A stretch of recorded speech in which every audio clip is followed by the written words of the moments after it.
Now CNN's Anderson Cooper on assignment for 60 Minutes. Lin DeVecchio was a highly decorated FBI agent who helped put some of the Mafia's most notorious leaders behind bars. He's also one of the few FBI agents ever charged with murder.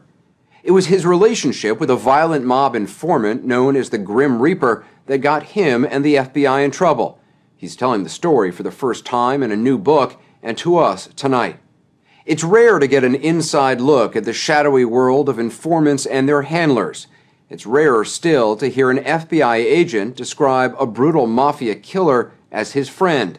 But that is exactly what Lin DeVecchio told us. He says his informant's information helped cripple the mob. To get it, however, DeVecchio has been accused of making a deal with the devil. The story will continue in a moment. I didn't make any bargains with the devil. I wasn't dancing with the devil. I was dancing with a guy that was very close to the devil. He was a tough guy, but that was what they were paying me to do. I got close to members of organized crime so we could eliminate them. Do you feel like you walked up to the line? Yeah, sure, I got close to it. I freely admit that. In the 1980s, the Mafia was a big problem in New York City.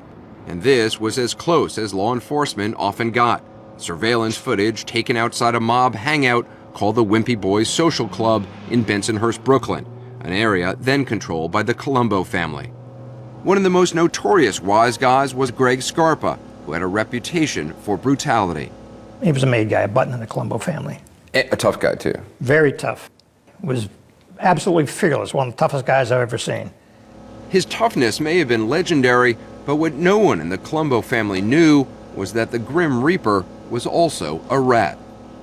In the 1960s, he had secretly provided the FBI with detailed information about fellow mobsters, but he'd had a falling out with the Bureau and broke off relations. In 1980, DeVecchio wanted Scarpa back, so he decided to take a big chance. He drove up to the gangster's home unannounced and blocked Scarpa's car as he was pulling out of his driveway. You know, it was like, who the f*** are you? And I said, I'd like to speak with you.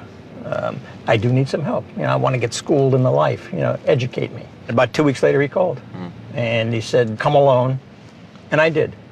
FBI agents aren't supposed to meet alone with informants, but DeVecchio got special permission. Scarpa was considered a top echelon informant, and great care was taken to keep their meetings secret. When law enforcement officials announced one of the most important prosecutions ever against the mob in 1985, very few people knew that Greg Scarpa's information had played a role.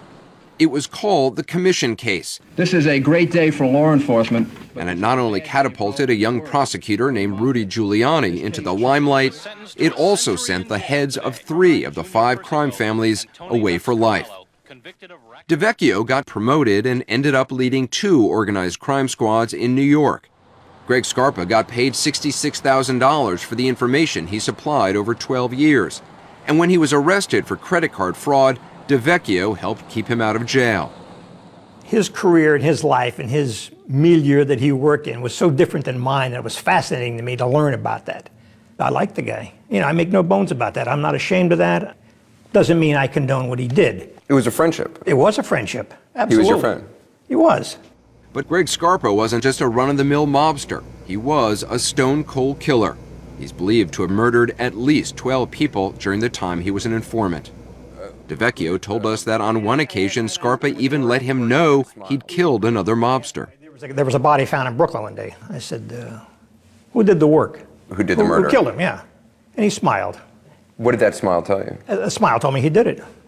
He didn't tell me he did it, but I knew him well enough that, he gave me that knowing look like, I did it, I did it, and I'm telling you I did it, but I'm not telling you I did it in words. When he smiled and you thought, okay, it means he killed that guy, is that something you would investigate? No. The guy was dead. As callous as that may sound, the person who's dead is not going to bring him back. Ellen Corcella was a federal prosecutor who worked on cases with Lin DeVecchio's squad. You are absolutely not supposed to keep an informant on the street that is killing people. Even if that person is giving you valuable information, which may have other arrests as a result of it? And the question I would put to your question is, when is it valuable enough information that you let people continue to kill other people on the street?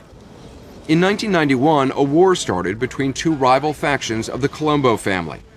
Greg Scarpa is believed to have killed more people than anybody else. The whole time you're meeting with him during the war as an informant, he's also going around killing people. Yes, he is. That's correct. And did you know that at the time? Sure. I knew that because I knew the guy he was. But if you know the guy you're talking to stop the war is actually the guy who's conducting the war. He wasn't the only one conducting the war. Everybody was shooting everybody. I think that it became more valuable to him to have this informant on the street than it was to pursue other law enforcement goals. So you think DeVecchio was protecting Scarpa? Yes. Protecting him, she says, by giving Scarpa sensitive law enforcement information. Prosecutors first became suspicious when Scarpa's son, who was also involved in organized crime, went on the run just before he was going to be arrested. Those suspicions grew when some of Scarpa's crew got busted and started talking to authorities. There was at least two of them that told us they had a source in law enforcement, and one of them basically was the guy who stayed at Scarpa's right hand. So he saw Scarpa go off and get phone calls and then come back and say, here's an address where I think we can find somebody to kill. I just got it from my source. After hearing what Scarpa's associates had to say, 4 FBI agents accused their boss, Lin DeVecchio, of leaking information to his informant, Greg Scarpa. One of the agents specifically remembered DeVecchio asking for addresses that ended up in Scarpa's hands. And these were no ordinary addresses. They were the suspected hideouts of mobsters Greg Scarpa was trying to kill. Did you ever give Scarpa any law enforcement information? Never. Never. His son disappeared right on the eve of him about to be arrested by the DEA. Did you tip him off for that? No, I did not. I went to him and asked him. I said, do you know where he is? He says, I don't know where he is, Lin. Was he lying to me? Maybe. But he looked me in the eye and said, I don't know where he is, Lin. The FBI launched an internal investigation of DeVecchio, which went on for years but came up with nothing. In 2006, however, the Brooklyn District Attorney charged DeVecchio with murder, accusing him of telling Scarpa who to kill and where to find them. The Brooklyn District Attorney's case fell apart when a key witness was thoroughly discredited during the trial. Former FBI agents who supported DeVecchio applauded as the charges were dismissed. But the judge who released DeVecchio criticized him and the FBI for making a, quote, deal with the devil, letting Scarpa get away with his crimes for close to 15 years. DeVecchio retired from the FBI in 1996 and now runs a private investigations business in Florida. He feels he's been wrongly accused and unfairly maligned, which is why he's written a book and is speaking to us. We effectively broke the back of organized crime by using people such as Gregory Scarpa. You basically gave this guy a pass because he was giving you good information. If that's a perception that people have, so be it. I can't change their mind. But is that the truth? No, I don't think it's the truth at all. You kept him out on the streets, a guy who you knew at the time was murdering people. It's wonderful to sit in your ivory tower somewhere and say, oh, how can you do that? Well, why don't you go out in the street and try working that sometime? Try making a case. Try talking to a wise guy. Try getting that information.